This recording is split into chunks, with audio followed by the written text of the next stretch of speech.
we want to change the world through material science. Specifically, what we're trying to do is we're trying to change the world by providing clean water. And, it's hard to imagine a more strategic or a more valuable resource in the world today, and something that's also as simple. It's everywhere, but it really is a challenge for people, even in the developed countries, to have clean water. And what we're plagued with here in the U.S. and other parts of the world are these PFAS contaminations, and these are chemicals that are necessary. They do a lot of good, but unfortunately, they do have some toxic side effects. And they really earn that name forever chemical because they just don't break down in nature. So we have to find a way to destroy them. Current methods of removing PFAS from water, they do just that. They remove them from water, but now you still have a contamination that you have to do something with. Oftentimes it's buried, which can leak, or it's incinerated, which can have bigger problems. So what we've been able to do is, using materials technology combined with existing water treatment technology, and we have found a way to design a system that not only removes PFAS, but at exactly the same time it destroys it. And it destroys these chemicals by breaking the bonds. And that carbon-fluorine bond with what makes up PFAS it's among the strongest bonds out there. And having the ability to locally break those bonds and destroy these chemicals, it really is a differentiator in what we're doing. And we're able to do it in a way that doesn't require a lot of energy, doesn't have a lot of cost. And it's a remarkably efficient and small footprint type of technology. So we're pretty excited. It changes that cost benefit analysis. It changes the amount of capital, the amount of OpEx you need to get rid of PFAS. So we're really excited. We're well beyond the lab. We know the science works, and we are actively preparing for our first pilot, which we expect to be here in the state of North Carolina. And then we're engaged in a number of conversations with a lot of other folks, from small industry to larger industry to other, governments and municipalities. I am, by education, I'm a material scientist, and I'm also a chemist. I have been a, process engineer, I would say, for the first part of my career. And all that really means is we were in the business of making things. We weren't in the business of inventing, or we weren't in the business of just working in a laboratory. Our goal was to commercialize cutting edge technologies. And I've been very fortunate. I've had some really cool jobs. My first job out of college, I was making solar cells for satellites. So I have devices that are, still closer to the edge of the solar system, even on the surface of Mars. Worked for another company where we were working on revolutionary LEDs, different colors and different interesting things. Got bored with 2 dimensions, and for glutton for punishment, I went into 3 dimensions and started working on micro and nano machines. I was part of the teams that were some of the folks that made really the beginning of the Internet of Things. The sensors that are ubiquitous today, that are in your cell phones, your game controllers, in your cars, were part of the teams that really, commercialized that technology. And then along the way, Jason Taylor, co-founder, and I, we worked together at a previous job, and we had always kicked around the ideas of starting businesses together. And Jason is also a material scientist, also process engineer, and we came up with some ideas, and then we grew the team. Mark Edmond is another key contributor to what we do. We've worked together. All of us started working together in the late 90s. So it's a core of people that we really know each other. We really trust each other, and we've always made things. And I think that fits perfectly for what we're trying to do now. We have this unique technology that we're really the only ones in the world that have access to. And we've been able to figure out how to commercialize it, and how can we commercialize it in such a way that we can grow a company very, very quickly. PFAS there are chemicals that have been around on a commercial scale, I would say, really since probably the 1940s. And these are chemicals that do have quite a bit of value. They do a lot of interesting things. If you have something textile that is waterproof, or if you have a fire extinguisher that's foam based to put out fires, and if you have things that are non-stick, contact lenses, there are food packaging so that your food doesn't stick. There's a lot of different materials that have these compounds. There's thousands of them out there. The problem is they are extremely stable. Like I said, that carbon fluorine bond is extremely strong, so it just doesn't break down. It doesn't break down over time. So what happens is, as these things are thrown away, as they're used in different types of processing, they do get into the water table. And as they get into the water table, then they get into your plants, they can get into the animals, they can get into other areas, and they tend to bioaccumulate. So even though you're exposed to very small amounts of these materials over time, they build up in your body. And it's not completely understood what all of these things do, but they've been linked to a lot of health problems, different birth defects, decreases in fertility, increased risk of cancers. There are a lot of, I'd say, high-profile stories out there. There was a movie, Dark Waters, that talked about the effect of PFAS. The Philadelphia Phillies, a Veterans Stadium, people believe that there's been some problems associated with the turf that was used there over the years. There's a lot of news stories associated with that. We have a lot of links on our offer page and our websites, but these are chemicals that at the time nobody really knew that they were going to cause a problem because it took a number of years to see these effects. They're very prevalent in areas where there are airports, anywhere where there's military, anywhere where there is a high concentration of industry is sort of these clusters of where you're going to see these things. But PFAS have been found literally almost everywhere. They've been found in Arctic ice. They've been found in the rainwater in the Australian outback. It's estimated to be more than 80% of all the U.S. waters are contaminated with high levels of PFAS.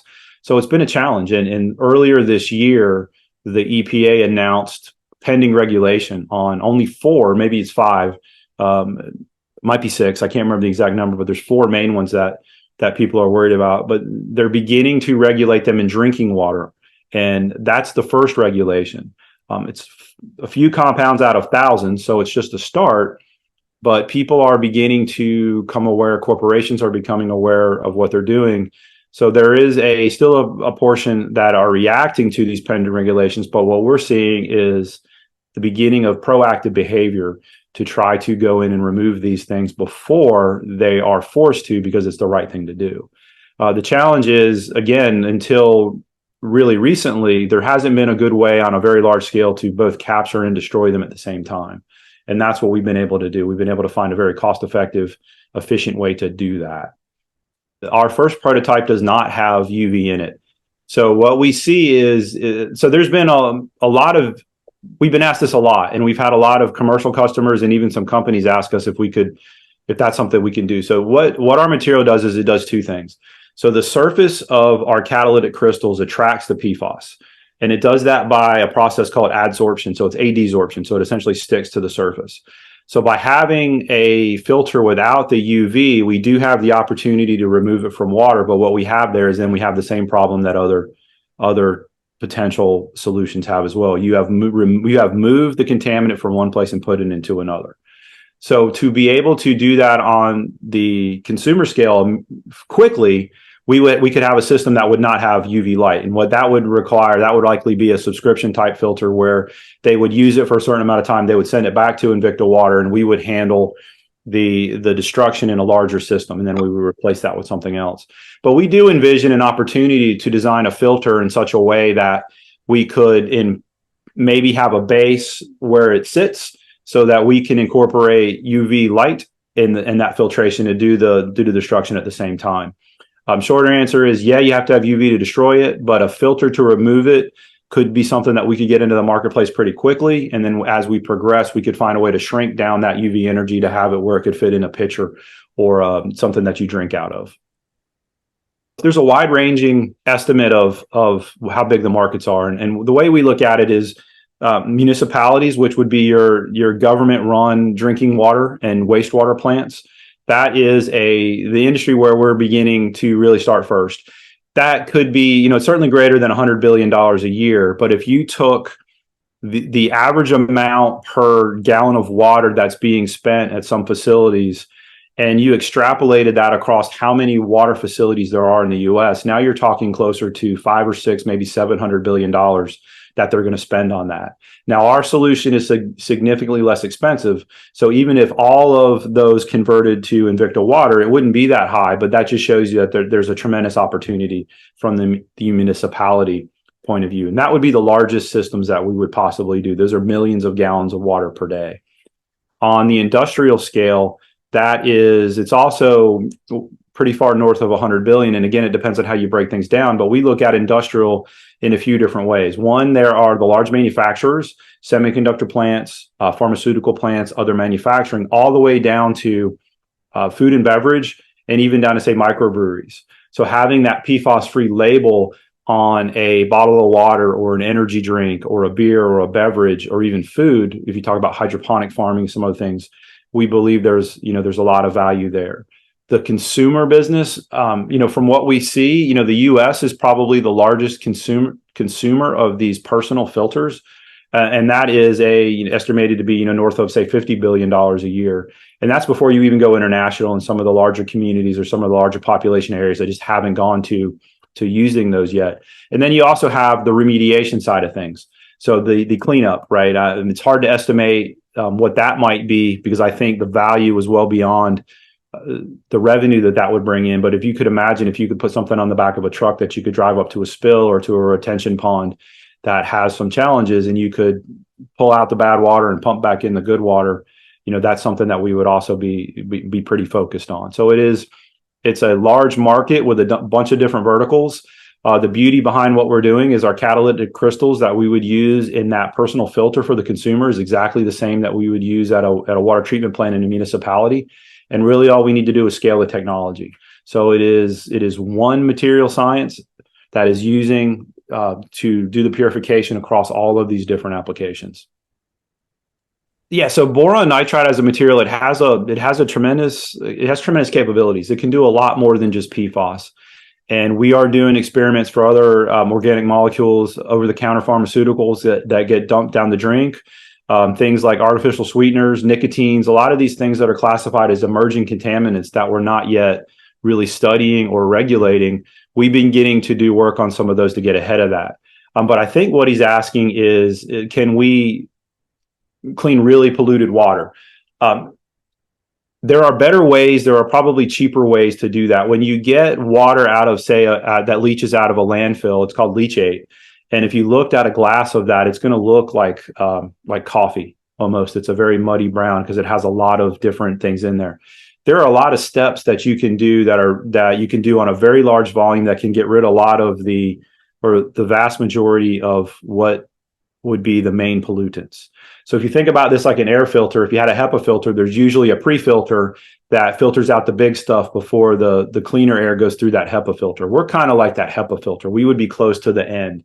But we are actually right now beginning to do some studies on how our material would be impacted by things like the leachate and some of those bigger things. So it can do that, but there's probably better ways to get rid of, say, 90% of the large contaminants before we start doing the catalytic breakdown that our material provides. And the challenge is because if you think about the amount of PFAS in water is pretty small, right? So if you had 100 million gallons of water, you probably have a pint of PFAS, and that pint is equally distributed around that 100 million gallons. So part of the challenge is, how do you combine it to where you get into a smaller volume to where you can then treat it with the crystals? And what we've done is we've piggybacked onto existing technology that does just that. It gives us the opportunity to have a continuous flow of water while we're moving the bad stuff into a smaller area or a smaller volume, so that we can concentrate our treatments in that smaller area, but always have a continuous flow. So we're not doing something like a batch to where you have to spend a lot more energy and then release it. It's a low energy continuous flow. Yeah, so there's actually quite a few. Cost is certainly one of them, and there's a water treatment plant in Wilmington, North Carolina, which is on our coast, that we like to compare to. And they spent, it's public knowledge. The information that we are citing is what we've read in public documents. So we don't have information on the exact numbers, but they spent somewhere around $40 million to dig giant holes that they fill with carbon. And by giant holes, multiple Olympic-sized swimming pools. And that carbon needs to be replaced over time, because all it does is, again, it pulls it out of the water, and they still need to dispose of that. $30 to $40 million they spent doing that, and they'll have considerable, multi-million-dollar operating expenses every year. We would be a fraction of that cost. But another thing that is just as big of consideration, Wilmington they're lucky in that they have the land to be able to dig that many large holes. So when you start going into higher density areas or some cities or places, say California, they really don't have the ability to have acreage to use for something like this. So we also have a very small footprint, and there's a tremendous amount of value there. It's very low energy, so the operating costs are low. And then the other value that we bring is the time to install is short, right? It should be months instead of a year or two to do some of the things that they're doing now. And then the other thing that we have is we can customize the equipment to the toxic chemical or to the compounds that we're trying to remove. So we have a sort of I would say a generic or a standard system that will go for the PFAS that are being regulated or being proposed to be regulated. But if, say, it's a manufacturer and say, well, we know exactly what our compound is, well, we can tune it to approach that. And the beauty is, well, if a year from now, if they have a new compound, all we need to do is make some other changes to what already exists. So we don't need to replace it or add on, but we can just change the way that we have our interactions with those contaminants. So it really is, it's a suite of advantages, and it's disruptive to the industry. Right. Today, if a municipality water treatment plant wants to have a solution, they typically will engage an engineering firm who will do a study, and then they'll do a plan, and then they'll do the implementation. You're talking probably 12 to 18 months, millions of dollars before you really even get equipment on the ground. We need to know how much water are you pumping, what might be in it, and how much land can we take up. And then we can just chart out, what equipment you need to buy. So it's not only a disruptive technology, but it's a disruptive model. And it really knocks down that cost barrier from people saying, I would love to get rid of the PFAS, but I just can't, spend that much money. Now that goes away. And now we have an opportunity to do it in a cost-effective way as well. The molecule is actually broken down. So it breaks the bonds. It breaks the chain down. So what you end up with is, you get a little bit of CO2 off gas, and again, a very small amount. And then you get ultimately what turns out to be a very small amount of an acid, of a fluoride acid, HF. And you can combine that with, say, like calcium or some other materials, and you create like calcium fluoride, which is kind of like what's in toothpaste. So it breaks it down into very innocuous different molecules. But again, there's a small amount. So it's not like we are creating a greenhouse problem. It's a very limited amount of CO2 in there. So it actually destroys it. So it takes the forever chemicals and it removes them forever, and it breaks them down into simple molecules and things that aren't harmful to us. We want to invent as little as possible, because invention takes a lot of time and it takes a lot of money. So what we want to do is we want to take things and technologies that exist, and we want to innovate on top of them, or we want to change the way they're used. So that's what we've done. There are a lot of other UV technologies for other things in industry and else, but I think this is fantastic. I think this is phenomenal. So what we would do is, for something like this, the difference that we add, when you are flowing water through some of these systems that have UV, you are working on the probability that UV light will interact with the chemical at the right time. With what we're doing, by having our materials, we are creating a surface that we know will have the PFAS or these emerging contaminants on top of that surface. So we can direct that UV light to where it needs to go. And one of the really creative things that we're doing, a partner that we've worked with, that we've had some videos posted by them, and we've talked about working with them, is a company called TrueSpin out of Alabama.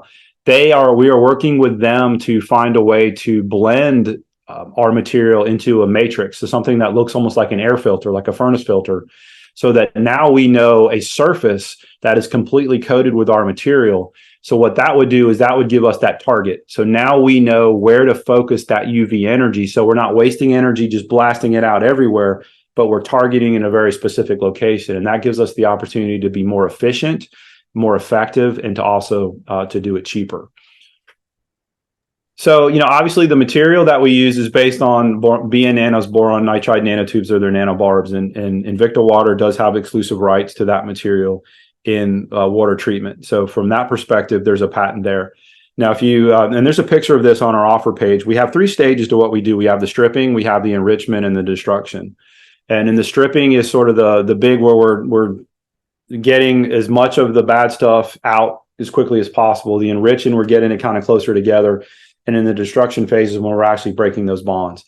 Each one of those areas, we do see an opportunity for IP, patentable, and also trade secrets. And what we're doing right now is we are going through that evaluation of what do we think we should or could patent, and what do we want to maintain as a trade secret. And it's a delicate balance. It's not only, what are you trying to protect, but the cost of patents are quite high. And when you do have patents, you are disclosing publicly what you're doing. And there are a lot of places where people will take advantage of your patents and not necessarily follow them. So, there is an art to that. And I will say that, our team going all the way back, we all hold patents. I have some patents from other technologies. Jason has a number of patents. Mark has quite a few. Our team, the founding team going all the way back, has hundreds of patents in different industries. IP has been ingrained in us since really, we started working. So it's something that we fully understand the value of IP, but we also understand that sometimes a trade secret is worth more than a patent. It's certainly something that we are continuously evaluating. And with the changes in the patent laws, you do have the opportunity to file provisionals at a relatively low cost. So that is something that, we are taking advantage of. But absolutely, IP will be important on really all aspects of what we do. Yeah. So again, we want to kind of break it out into the different areas that we talked about. There's the municipality side of things. And so the municipality would be the largest systems. So when you think about those, again, those are the first pilot that we're going to do. The wastewater plant handles, I think, somewhere 5 to 7 million gallons of water per day. So that gives you the idea of sort of the first full production size, if you want to call it full production. Our pilot will be a percentage of that just to demonstrate that it works. So if you look at a municipality like that, that would be a small, less than 10, but certainly multi-million-dollar type of business. There are a number of municipality plants around the country, but so that would possibly be, a good way to get a lot of high dollar revenue. In the industrial side of things, there's really two opportunities. There's the large users, say the manufacturers, which we would likely see, they would be treated like the municipality. We would sell them equipment, potentially maintain it or help them operate it. But there's also the smaller end of the industrial scale. If you start talking about food and beverages, microbrews, energy drinks, we believe, because of the cost of our equipment is relatively low, that we see a leasing model for those folks to get them to where you're only adding, say, a fraction of a penny per gallon or a very small amount per gallon, because a lot of times they have much tighter margins. They probably don't want to spend a lot of capital and they don't want to do a lot of maintenance. So we'll lease it to them. So, that's a model that we're working towards right now. And then there's that consumer, the direct to the consumer as well, which would be most likely on the personal filter side of things, a subscription model, but also well water and some of the, the under the sink type applications where we could more easily incorporate UV energy to do the destruction. We could see those as, off the shelf products that you could buy at, some of the big box retailers, home improvement type stores. We run into this a lot. People will say, well, you guys aren't focused. Well, it's the same exact material. It's the same exact technology. We just changed the size of things. Now, the difference there would be that personal filter is different, but the under the sink to the well water, to the energy drink, to the pharmaceutical, to the semiconductor manufacturer, to the municipality is all the same technology, just shrunk down or expanded in size. Yeah, so we are, we don't like to talk publicly about what we're doing until we're confident that we actually can do what we say we can do. So we've been working on this for quite a while, and it's really only, I would say, the last 6 months or so that we've really started telling the world what we're doing. And we can do that because we know that the material science works. We know that we can adsorb the chemicals, and we know that we can destroy them with UV light. So we've done all of the things that we need to do to demonstrate, to produce the data to show that what we have works. What we've begun to do is to scale that up. And, we said we are waiting for really just the dots on the I's and the crosses on the T's to start our first pilot here in North Carolina. And that'll be our first industrial or municipality scale project. So that is something that we're quite excited about. And so we've demonstrated the technology that works. We've been working with the U.S. Navy has also used our material to show that it works as well.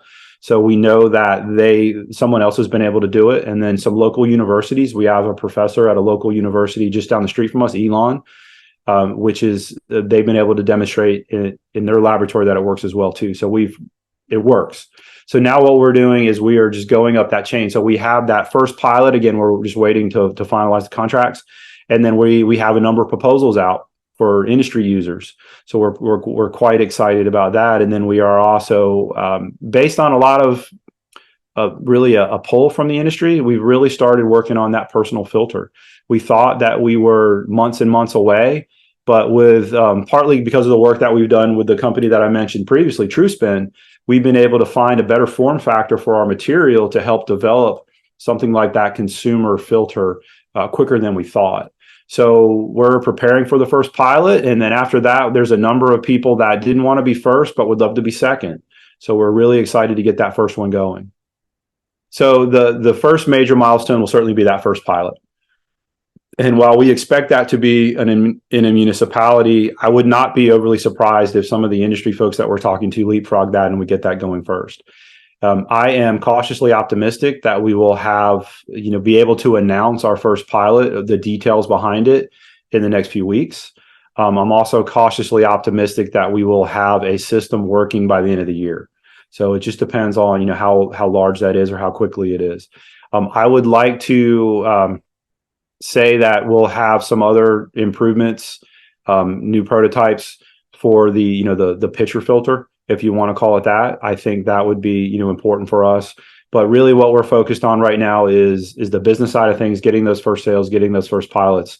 And really, as you said it, and I'm probably going to steal the way you said it, nobody wants to be first, but they want to be first second, or the second first, or said it. So we have a lot of people that are just waiting for that. And I think that will be getting that first pilot out there is really going to open up the floodgates.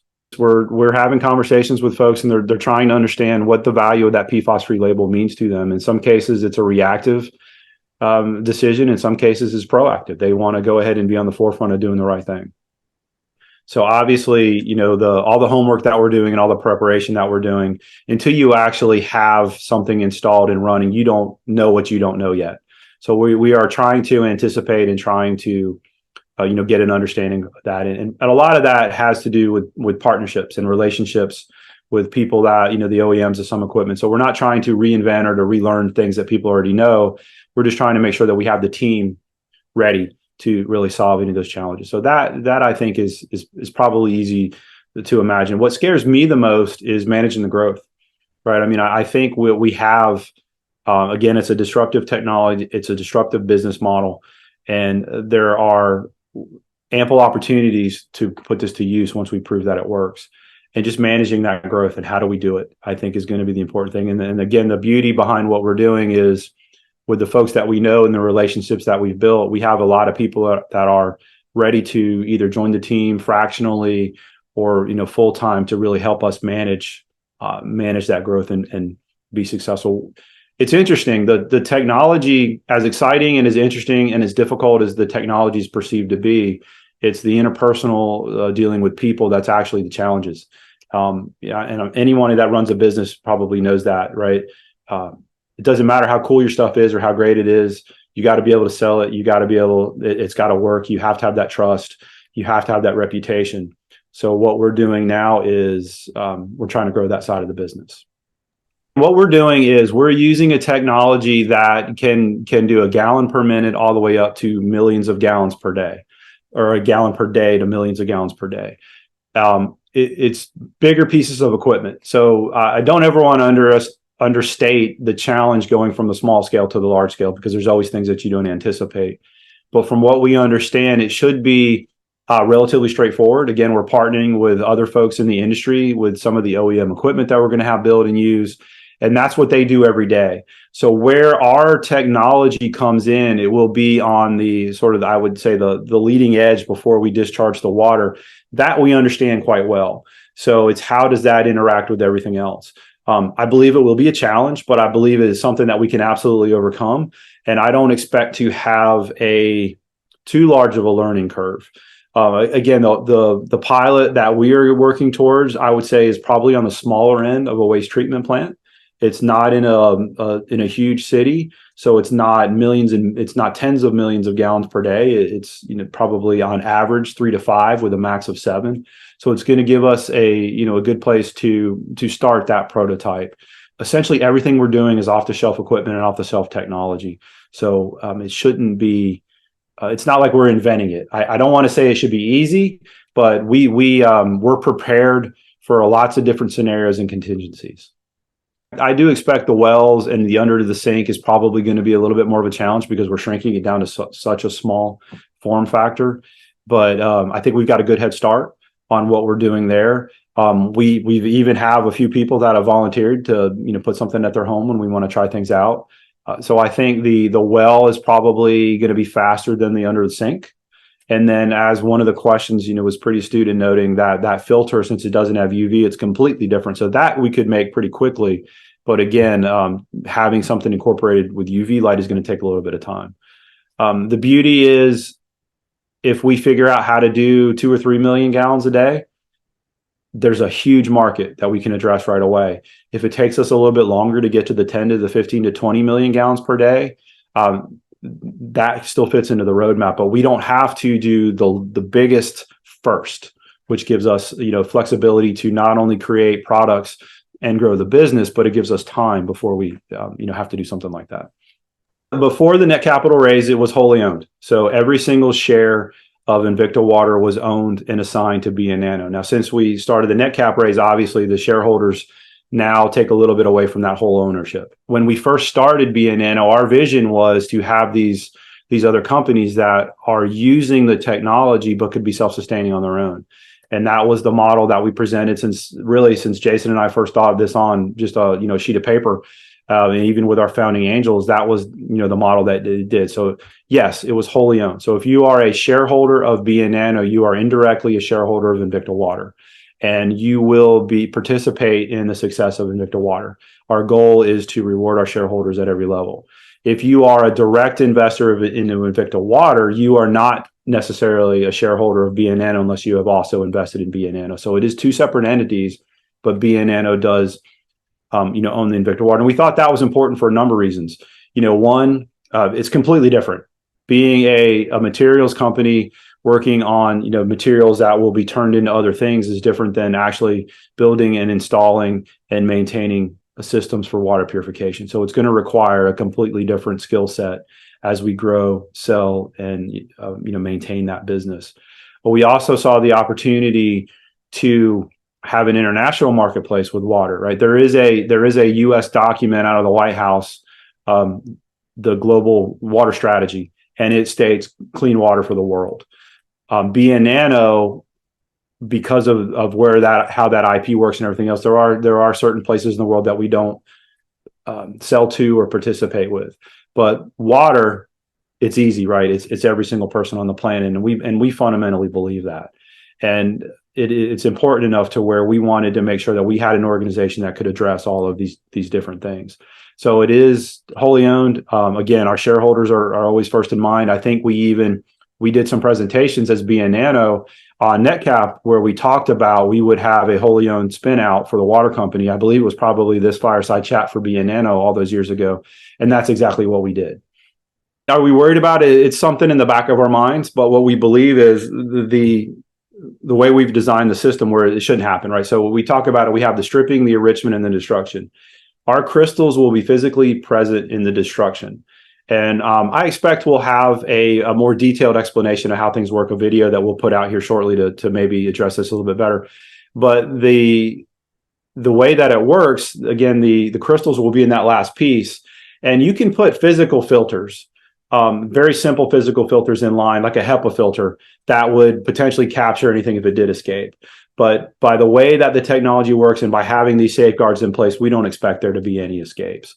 It's something you can test for, instead of just saying it, it's something that we can certainly prove, but that's not something that we're concerned about. From the stripping, you move forward to your waste stream moves forward, and then you have a clean water return. So in the last box, the PFAS destruction is where we will have the crystals, and that water is returned to the previous step, which then goes back. Doesn't describe everything that we're doing, but you have simple technologies, backflow preventers like you have in your yard, and some other things to prevent water from going where you don't want it to go. And with physical filters, you can block those from escaping. It's still private, yeah, it's still private. We're not public. We are, we're engaged in growing that business on a number of different verticals as well. We're still, I would say, in the growth stage. Nothing's off the table. No decisions have been made, but we are still private. It's much more than a business. I guess there's no other way to say it. What we have found is, we're passionate about material science. We're passionate about emerging technologies. We're passionate about disrupting and thinking differently. And when you can combine that passion with finding something that can clean water and truly change lives, it's not hard to wake up every day excited to go to work and to really to put forward in things. Everyone has families with health issues, right? And we're no different. There's been people that we know, that we love, that we care for, that likely because they've been exposed to water over the years has given them health problems. If we can find a way to not have anyone else go through that while at the same time growing a business, helping our shareholders and helping ourselves, but just by doing the right thing, it's hard to find that combination, right? As excited as we are about some of the technology that we've done with this boron nitride nanobarbs in other places, I can't think of anything else that could potentially have the impact as cleaning water would have. Water is a strategic resource, right? They talk about things that are going to run out. You don't have to look far, right? In the news every day, the Colorado River is drying up. There's other places. San Diego is trying to figure out how to get water from the Tijuana River, but it's polluted. All these different things. This is a challenge. The Middle East, how do you get clean water in the middle of the desert? How do you do this? This is just one little piece that can help solve some of those problems. For us, it's fantastic. Being a part of that is incredible.